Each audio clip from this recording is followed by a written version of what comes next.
بغيت نجاوب بزاف البنات في التعاليق كيبقاو يقولوا واش من جواج العادات هذه.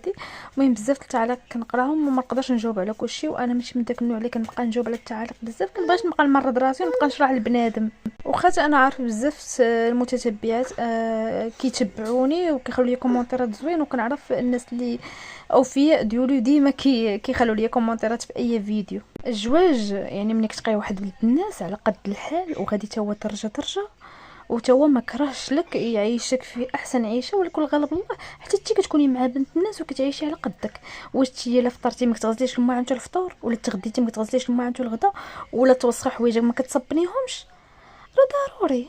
لا ملي كتزوجيش كديري كتبقايش باركه في دارك، كتخرجي تديعي في الزناق، راه الخروج كتخرجي تبدلي الجو وتسافري وياه، ولكن ملي كتكوني في الدار ضروري تغسلي المسائل ديالك. اما الا كنتي معفونه وما كتغسليش اختي الماعن وكتخلي داك